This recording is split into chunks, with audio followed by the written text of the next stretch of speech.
বোলপুর শ্রীনিকেতন ও শান্তিনিকেতন উন্নয়ন পর্ষদের পক্ষ হইতে মহরম কমিটিকে আর্থিক সহায়তা প্রদান। বোলপুর বিধানসভার অন্তর্গত 23টি মহরম কমিটিকে আজ বোলপুর গীতাঞ্জলি শান্তিদেব কক্ষে একটি ছোট অনুষ্ঠানের মধ্যে দিয়ে আর্থিক সাহায্য প্রদান করা হয়। মহরম কমিটিকে উত্তরীয় ব্যাজ, একটি স্মারক মানপত্র ও 10,000 টাকার চেক দেওয়া হয়।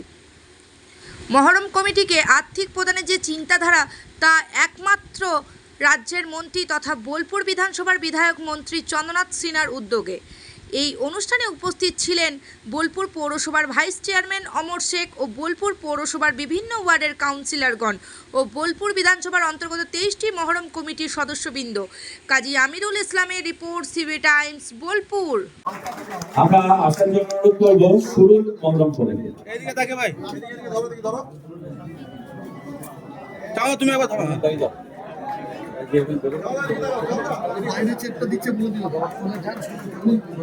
চেকটা বাইরে দেওয়া হচ্ছে।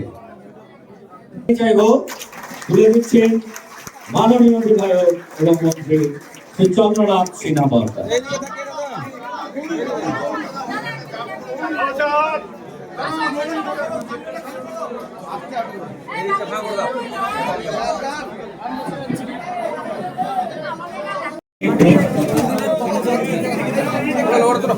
দেখুন, আজকে বোলপুর পৌরসভার মধ্যে অন্তর্গত এবং পৌরসভার পাশে বোলপুর বিধানসভার অন্তর্গত বোলপুর, রায়পুর, সুপুর এবং সাপ্তর অঞ্চলে প্রায় 23টা মহরম কমিটি আমাদের আছে।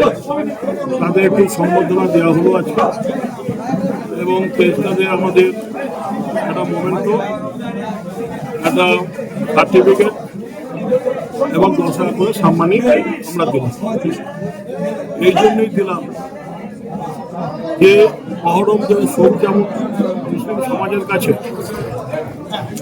তেমনি এইটাকে নিয়ে এখনকার বর্তমান সমাজ সুন্দর প্রতিযোগিতা করার চেষ্টা করে, সেটা যাতে আরো ভালোভাবে হয়। তাই আমরা শ্রীনিকেতন শান্তিনিকেতন উন্নয়ন পর্ষদের পক্ষ থেকে তাদের পাশে দাঁড়িয়ে তারা যাতে আরো ভালোভাবে করতে পারে সেই প্রচেষ্টাটা রেখেছে। যখন অর্থের সময় টাকা দিয়েছিলেন বা অনুদান দিয়েছিলেন, বিজেপি একটা অভিযোগ করেছিল কিভাবে দেখুন, এগুলো তো অনেকেই বলবে ভালো কাজ তারা কিছু করবে না, তাই ভালো কাজ যারা করবে তাদের চিমটি তারা কাটে।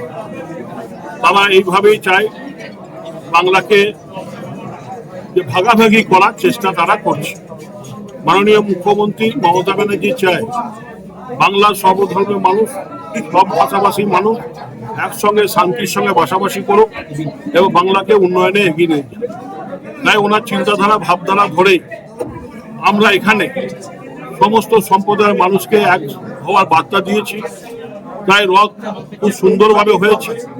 আশা রাখবো সামনের দিনে যে মহরম সেটাও সুন্দরভাবে হবে এবং সমস্ত সম্প্রদায়ের মানুষ যেমন রথে অংশ নিয়েছে তেমনি সমস্ত সম্প্রদায়ের মানুষ বোলপুরে মহরমে অংশ নেবে। এটা অতীতেও নিয়ে আছে, এখনো নিয়েছে, ভবিষ্যতেও নেবে। তাই সেই চিন্তাধারা থেকেই আমরা রথ কমিটির পাশে যেমন দাঁড়িয়েছি, তেমনি উন্নয়ন পর্ষদের তরফ থেকে সেরকম মহরম কমিটির পাশেও দাঁড়িয়েছি। আজকের এই দিনটি সত্যি করে আমাদের কাছে একটা বিশেষ দিন। আমরা বোলপুরে এত বছর ধরে এখানে আছি, বোলপুরের মানুষজনকে এইভাবে সম্মান যাপন করতে হয় এটা কিন্তু মন্ত্রীর কাছেই আমরা শিখলাম। এটা একটা সত্যি করে দৃষ্টি আকর্ষণ করেছেন। মঞ্চে উপস্থিত আছেন, আপনারা জানেন আমাদের সত্যি করে শুধু উনি মন্ত্রী হওয়ার আগে বোলপুরের চেয়ারম্যানও ছিলেন। উনি যেভাবে মানুষকে পরিষেবা দিয়েছেন, মানুষ ওনাকে এই দায়িত্ব দিয়েছেন, তাই মানুষ ওনার সঙ্গে সবসময় আছেন। আপনারাও আছেন, আমাদের সমস্ত কাউন্সিলররা এখানে উপস্থিত আছেন, আমাদের মহরম কমিটির সমস্ত সভাপতি থেকে সম্পাদক থেকে এবং আপনারা যারা মহরম প্রেমীরা, আমরা একটাই বার্তা আপনাদের কাছে দেবো যে আপনারা সকলে এই মহরমটিকে শান্তি শৃঙ্খলাভাবে সুষ্ঠুভাবে পালন করবেন। এই অনুরোধ আপনাদের কাছে সবারই আমাদের মন্ত্রীর পক্ষ থেকে থাকবে। আপনাদেরকে আমরা বেশি সময় নেবো না, এরপরে আমরা মন্ত্রীকে বলবো আপনাদের সম্বন্ধে দু এক কথা বলে আমরা আমাদের অনুষ্ঠান শুরু করবো। কারণ অনেকক্ষণ ধরে আপনারা বসে আছেন, সত্যি করে আমরা দেখছি।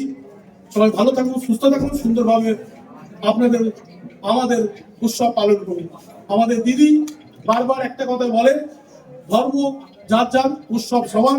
তাই আমরা সবাই মিলে, সকলে মিলে বোলপুরে যে সমন্বয় আছে, আমরা সবাই মহরম পালন করবো। ধন্যবাদ।